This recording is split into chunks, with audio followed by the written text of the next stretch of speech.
देखो किसी लंबे सीधे वायर है, ये मान लीजिए कि एक लंबा और सीधा वायर है, ठीक है, और इससे कोई धारा प्रवाहित हो रही है। क्या हो रही है? कोई धारा प्रवाहित हो रही है।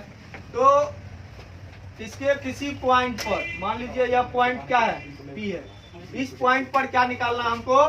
चुंबकीय क्षेत्र निकालना है। क्या निकालना है? वो भी किसी लंबे सीधे तार की वजह से हमको क्या निकालना है? चुंबकीय क्षेत्र निकालना है। यह पॉइंट कौन सा है बबुआ? पी पॉइंट है। क्या है?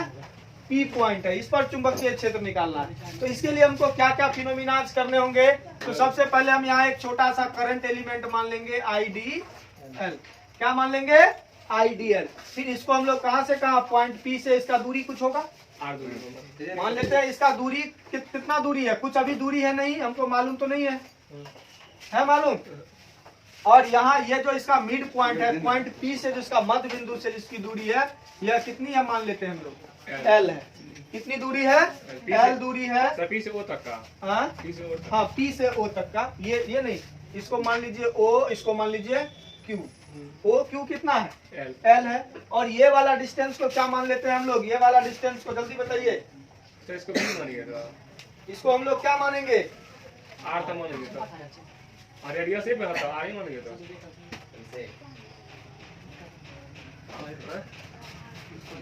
इसको मान लीजिए R। ये डिस्टेंस क्या है? R है। और ये क्या है? इसको H मान लेते हैं। ये इसकी ऊंचाई हो गई। ऐसे तार को ऐसे ले गए इसकी ऊंचाई ऊपर हो, मतलब त्रिभुज के अनुसार ऐसे बनाइए इसको। ये और ये एंगल आपका क्या है? अल्फा। क्या है ये एंगल? अल्फा। एकदम आसानी से समझिए। ये एंगल अल्फा HL। तो ये एंगल क्या होगा? ये Q है। यहाँ पर ये IDL दे दीजिए, और यहाँ पर इस पॉइंट को क्या कहेंगे? Q। और यहाँ पर कितना एंगल बनेगा? मान लीजिए थीटा एंगल बनेगा। कितना एंगल बनेगा? थीटा। आखिर यहाँ पर कुछ एंगल तो बनेगा। और ये यहाँ पर कितना डिग्री का कोण बनेगा? 90 डिग्री का कोण बनेगा। अब देखिए पॉइंट B से P तक का कितना एंगल, मैक्सिमम कितना एंगल बना सकता है? Minus alpha. कितना बनाएगा? इधर माइनस अल्फा, और इधर जाएगा तो मैक्सिमम कितना बना सकता है? ये आपका क्या होगा? Plus alpha. सर नीचे माइनस से अल्फा प्लस का है। तार से नीचे जाएगा तो अल्फा माइनस होगा, ऊपर जाएगा तो क्या होगा? कैसे हो? अल्फा का वैल्यू कितना होता है? यह कितना मैक्सिमम कितना आ सकता है? 180 डिग्री पे आ सकता है। सीधा होते होते अगर तार और लंबा करते जाए, उधर भी लंबा करते जाए, ये पॉइंट पी के लिए कितना? 100 मैक्सिमम 180 डिग्री लगभग उसके बराबर बना लेगा। ठीक है, तो यह नीचे जाएगा तो माइनस अल्फा, ऊपर जाएगा तो प्लस अल्फा। बात समझ में आया? जब सब ऊपर बहुत जाएगा तो कैसे प्लस होगा? था ऊपर छोड़ के ऊपर मतलब देखो अभी देखिए, अभी यहाँ से यहाँ तक, ठीक है, ये वायर है ना, ये वायर। अभी हम यहाँ से यहाँ तक कर रहे हैं, तो यह देखिए त्रिभुज बना रहा है। यही अगर यदि हम लोग काफी दूर यहाँ लेके चले आए तो ये क्या होगा? देखिए तो घटेगा, ये घटते जाएगा। मतलब कोण जो होगा लगभग कितना के बराबर यहाँ बनता जाएगा। अभी यहाँ अल्फा बन रहा था, धीरे धीरे कितना 180 का आसपास लग रहा है तो बनेगा। ऊपर जाएगा तो कितना बनेगा? ज्यादा बनेगा, ज्यादा। और वह 180 प्लस बनेगा ऊपर, और नीचे अगर जाएंगे तो क्या होगा? माइनस हमको लेना पड़ेगा। यह एक ओरिजिन है, इसके ऊपर जाएंगे तो क्या होगा? पॉजिटिव, और इसके नीचे आएंगे तो नेगेटिव। ठीक है,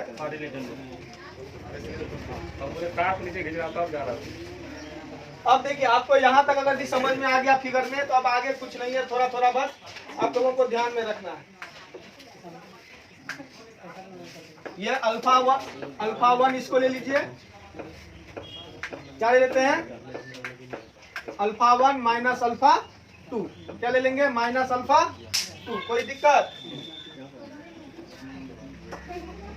प्लस अल्फा 1 से माइनस अल्फा 2 तक।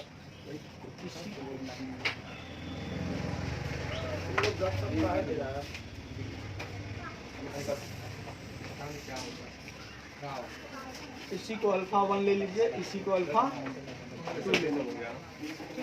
अब देखिए, अब हम इसको डेरिवेट करते हैं। बना दें इसको पूरा कंप्लीटली बना दें। हाँ बिल्कुल। फिगर में समझ में आया क्या सब? एक देखिए एक लंबा सीधा वायर था, ठीक है, और इससे कोई धारा प्रवाह हो रहा है। इसके कारण बोला किसी पॉइंट पर हमको चुंबकीय क्षेत्र निकालना है। तो यहाँ देखिए यह लंबे सीधे वायर के कारण किस पॉइंट पर हमको चुंबकीय क्षेत्र निकालना है, पी पर। तो पी से मान लीजिए आइडियल हम लोग यहाँ मेजर कर लेंगे। यहाँ से इसकी दूरी हम लोग क्या मान लेते हैं, आर है, जो कि मिड पॉइंट से वह कितनी दूरी पर है, एल दूरी पर है, और वह एच ऊंचाई पर वह पॉइंट स्थित है। इस कंडीशन में देखिए मैक्सिमम कितना जा सकता है, मान लीजिए कि तार यहाँ तक है और तार यहाँ तक है, तो इसको हम लोग अल्फा 2, इसको अल्फा 1 मान लेंगे। नीचे है तो माइनस ले लिए, ऊपर है तो प्लस ले लिए, कोई दिक्कत नहीं। अब देखिए कुछ नहीं है, अगर यदि आइडियल के वजह से इस पॉइंट पर अगर मैग्नेटिक फील्ड बना लेते हैं, फिर इसका लिमिट के साथ इंटीग्रेशन कर दे तो क्या हो जाएगा, पूरा मैग्नेटिक फील्ड निकल जाएगा। यही ना बात होती है हर जगह। क्या बात होती है, जब आइडियल के कारण यहाँ पर जो चुंबकीय क्षेत्र, छोटा सा चुंबकीय क्षेत्र बनेगा, और ये छोटे से चुंबकीय क्षेत्र का जब हम इंटीग्रेट कर देंगे प्रॉपर लिमिट के साथ, तो क्या हो जाएगा, मतलब यहाँ पर इस तार की वजह से जो चुंबकीय क्षेत्र आएगा वो निकल के चलाएगा। कुछ नहीं है, सिंपल सा है। चुंबकीय क्षेत्र किसको कहते हैं, अभी आप लोग को ये पता नहीं है चुंबकीय क्षेत्र क्या है, तो समझ लीजिए आप लोग क्या है, समझ लीजिए बकले लवा। तुम लोग से ज्यादा बकलोल कहीं तब धरती पे होगा ही नहीं पड़ेगा तो क्या होगा, यही सब होगा। अब देखिए हम इसको डेरिवेट करते हैं। आई बराबर क्या है, इस तार से बहने वाली क्या है, धारा है। और एक चीज आप यहाँ पर हमको ये चीज बता दीजिए, आई बराबर धारा है तो एच क्या है, नॉर्मल हाइट है, मतलब लंबवत ऊंचाई है। क्या है, एच बराबर लंबवत, ठीक है, लंबवत क्या है, ऊंचाई है, या फिर लंबवत डिस्टेंस बोलो, कुछ भी बोल सकते हैं हम लोग, कोई दिक्कत उससे नहीं है। अब देखिए अब यहाँ हमको बायो सावर्ट लॉ क्या बोलता है, बायो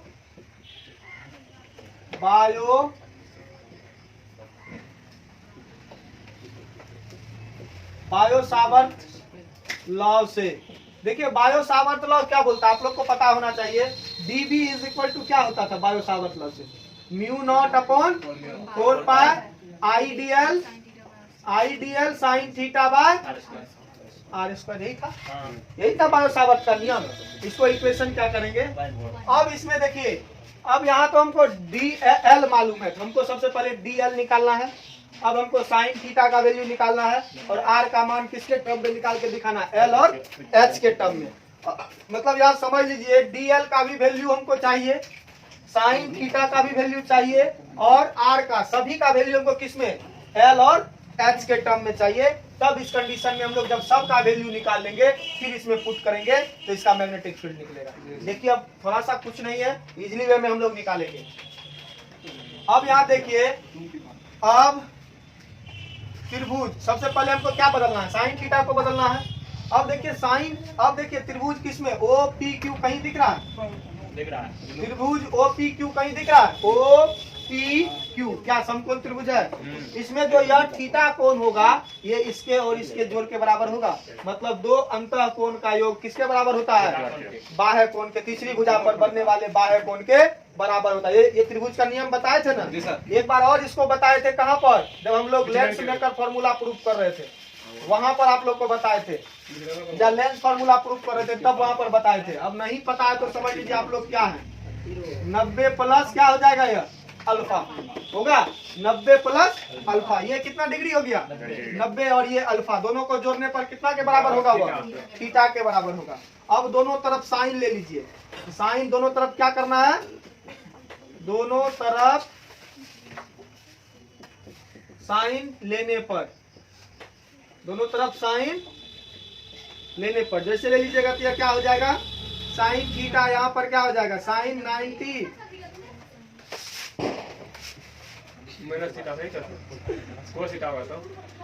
ये देखिए साइन 90 प्लस अल्फा क्या हो जाएगा,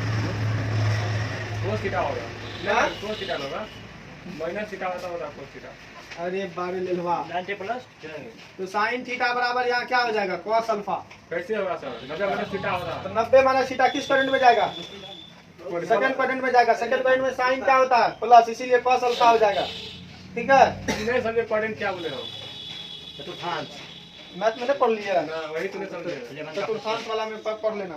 all school to property, all school to college, सभी स्कूल कॉलेज हैं, ठीक है। ये ऐसे वाला रूल होता है। ऑल ऐसे एक और sugar, all sugar to coffee, to coffee. इसमें सभी त्रिकोणमितीय फलन प्लस होते हैं। इसमें साइन और सेक को, साइन और कोसेक को छोड़ करके सब माइनस, इसमें टेन और कॉट को छोड़ करके सब माइनस, इसमें कोस और कोसेक को छोड़ करके, कोस और सेक को छोड़ करके सभी माइनस, ठीक है। तो यहाँ पर देखिए sine theta is equal to क्या हो गया, कॉस अल्फा हो गया। अब देखिए इस कंडीशन में इक्वेशन 2, साइन थीटा का तो वैल्यू निकाल दिए हम लोग। अब किसका वैल्यू निकालना है, आर स्क्वायर का। जब आर स्क्वायर का निकालेंगे तो अब तो यहाँ कॉस अल्फा बराबर क्या होगा बताइए तो, कॉस अल्फा। तब यहाँ देखिए कॉस अल्फा बराबर क्या होगा, आप ही बताइए, कॉस अल्फा बराबर क्या होगा सर सेकंड पॉइंट में गया तो सेकंड पॉइंट में गया, सेकंड वाला गया ना मुझे बता रहा जो अब ये साइन प्लस थीटा की सेकंड पॉइंट में गया ना। यहाँ देखिए अब देखिए यहाँ अगर हम लोग कॉस अल्फा निकाले, कॉस अल्फा कितने के बराबर होगा, एच बाय आर होगा। कॉस के लिए आधार कौन हो जाएगा, ये अल्फा एंगल के लिए आधार कौन हो जाएगा, एच, ये वाला होगा आधार। त्रिभुज में चलो ना, ओ पी क्यू में चलते हैं, ये कर्ण हुआ, ये इससे अल्फा के लिए ये कर्ण, ये लंब, ये आधार। कॉस बराबर क्या होता है, आधार बटा कॉस बराबर क्या होता है, बी बाय एच होता है ना, आधार बटा कर्ण। तो अल्फा के लिए आधार कौन होगा, एच होगा ना, एच, और कर्ण क्या हो गया, आर। तो यहाँ पर कॉस थीटा बराबर क्या होगा, एच बाय आर। तो यहाँ से आर बराबर क्या निकलेगा बताइए तो, एच बाय कॉस अल्फा। और cos alpha 1 by cos alpha किसके बराबर होता है बबुआ, 1 बाय कॉस अल्फा किसके बराबर होता है, 1 बाय कॉस अल्फा। कॉस का सेक का उल्टा कौन होता है, केस, सेक का उल्टा कॉस होता है। यानी कि 1 बाय कॉस का क्या हो जाएगा, सेक लिख सकते हैं, एच सेक अल्फा लिख सकते हैं इसको ऐसे, कोई दिक्कत नहीं है। आर बराबर क्या मेरा निकल गया, एच सेक, आर का भी वैल्यू निकल गया मेरा। अब हमको किसका वैल्यू निकालना है, ये बात याद रखना। अब एल का वैल्यू निकालना है, तो एल के वैल्यू हमको क्या करना पड़ेगा, 10 लेना पड़ेगा, 10 लेना, एल बाय एच होगा ना। तो अब देखिए फिर दिख रहा है ना रे, दिख रहा है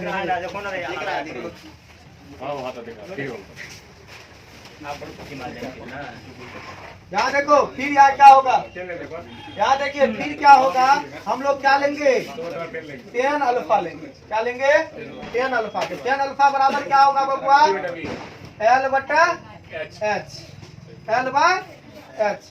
तो यहाँ 10 अल्फा बराबर क्या हो गया, एल बाय एच। तो एल बराबर क्या होगा बताइए तो, सॉरी एच बराबर क्या होगा, क्या सर, यहाँ पर 10 अल्फा इज इक्वल टू क्या लिए हैं, एच बाय 10 अल्फा। तो यहाँ पर क्या होगा, एल बराबर सर जी होगा आपको, एल बराबर यहाँ क्या होगा, एच 10 अल्फा। इधर आएगा मल्टीप्लाई होगा, कोई दिक्कत नहीं। अब देखिए एल बराबर निकल गया। अब हम लोग एल तो है नहीं, इसमें वैल्यू है डीएल है। डीएल करने के लिए हमको क्या करना पड़ेगा, डिफरेंशिएट करना पड़ेगा। क्या करना पड़ेगा, डिफरेंशिएट करना होगा। अब दिख रहा है, ये दिख रहा है, वो दिख रहा है। अब देखिए अब क्या करना है, अब देखिए अब यहाँ क्या करना है कि अब दोनों तरफ क्या करने पर, अब दोनों तरफ क्या करने पर डिफरेंशिएशन करने पर, जैसे करेंगे तो क्या होगा, तो ये हो जाएगा डी एल बराबर क्या होगा, एच बाहर आ जाएगा। 10 अल्फा का क्या होगा, 10 का क्या होता है, सेक स्क्वायर अल्फा होता है पगला, क्या होता है, सेक स्क्वायर अल्फा। फिर अल्फा का करेंगे तो क्या हो जाएगा, डी अल्फा हो जाएगा।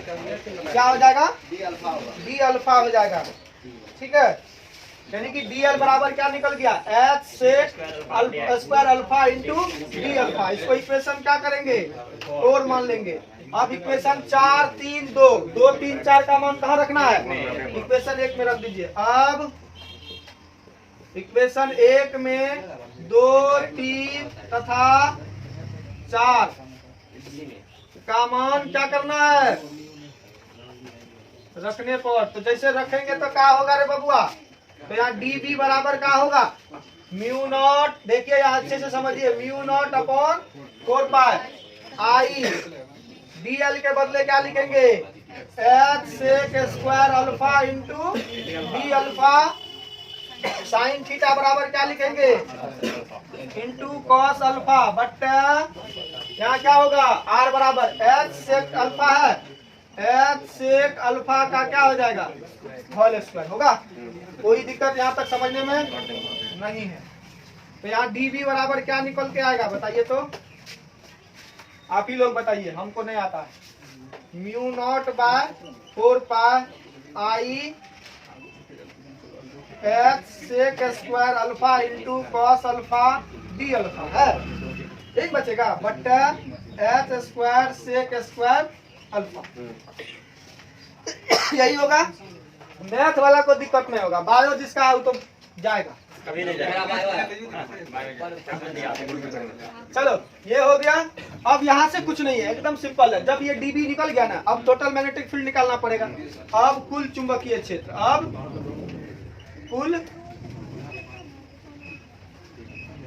अब देखिए कुल चुंबकीय क्षेत्र निकालेंगे तो क्या करना पड़ेगा, B is equal to integration dt करना पड़ेगा। तो जब dv करेंगे तो क्या होगा, ना देखिए ना क्या होगा, mu naught by 4 pi into I H sec square alpha into cos alpha into D alpha by क्या हो जाएगा, H square sec square alpha. अब कहाँ से कहाँ तक लेना है, माइनस अल्फा 1 से कहाँ तक, प्लस अल्फा 2 तक लेना है। अब अगर यदि यहाँ से आप लोग को कोई दिक्कत है तो बोलिए।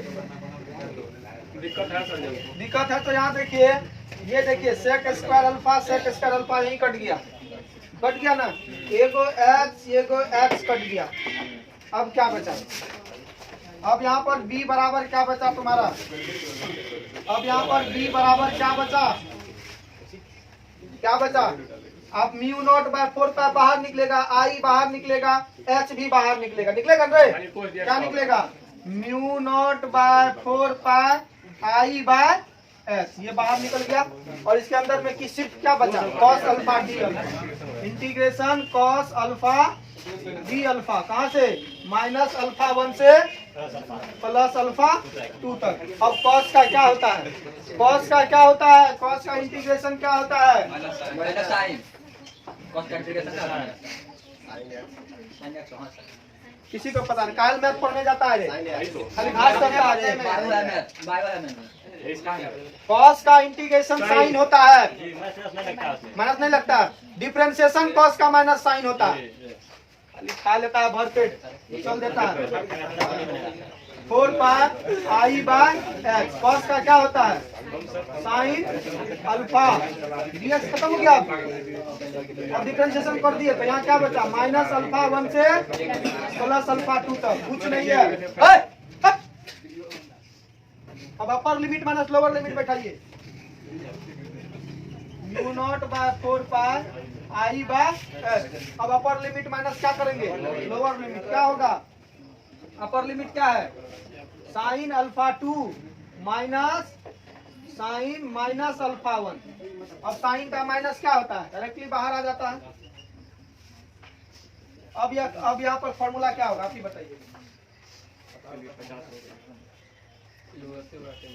B is equal to mu naught by 4 pi into I by H, ये हो जाएगा sine alpha 2 plus sine alpha 1, ये होगा, एकदम होगा। ये फॉर्मूला निकल के चला आया। अब यहाँ देखिए थोड़ा सा हम एनालिसिस करेंगे। एनालिसिस में क्या होगा, जितना छोटा मोबाइल आता है वो देखे हैं, देखिए तो छोटा करते हैं, ये यही वाला आएगा, सब आएगा। जूम कर देंगे, बच्चा को चश्मा पहनना पड़ेगा। चलिए यहाँ देखिए इनफिनाइट लेंथ के लिए, अब देखते हैं किसके लिए, ये दिख रहा है ना रे, ये हल्का। अब देखिए यहीं पर हम लोग थोड़ा सा हम यहीं पे कर देते हैं, ज्यादा कुछ नहीं है। अब अनंत लंबाई के लिए, अनंत अगर यदि मान लीजिए तार की लंबाई कितनी है, मतलब इनफिनाइट है, तब जाके अल्फा माइनस अल्फा 1 बराबर माइनस प्लस अल्फा 2 बराबर क्या हो जाएगा, पाई बाय 2। मतलब 90 डिग्री कोण बना एक दूसरे के साथ बना लेगा ना। तो पाई बाय 2 जब बनाएगा तो यहाँ हम लोग क्या लिख सकते हैं, बी बराबर फॉर्मूला, तब बी बराबर क्या होगा, mu naught by 4 pi I by H sine pi by 2 plus sine pi by 2। Sine pi by 2 का वैल्यू 1 होता है, साइन 90 का मान 1, साइन 90 का मान 1, तो 1 1 क्या हो जाएगा ये 2। तो यहाँ पर b बराबर क्या हो जाएगा, म्यू नॉट 2 आई बटा 4 पाई एच। सर जी वहाँ पे अल्फा कैसे मान लिए, पाई बाय 2 कैसे? देखिए अगर यदि हमको अनंत लंबाई हो जाएगा, मतलब ये तार अनंत लंबाई चल जाएगा, तो ये 90 डिग्री का कोण उसके साथ बना लेगा, ठीक है। तो इस कंडीशन में इसका फॉर्मूला ये होगा। पाई बाय 2 मतलब पाई के टर्म में लिखा है उसको। छोड़ देंगे।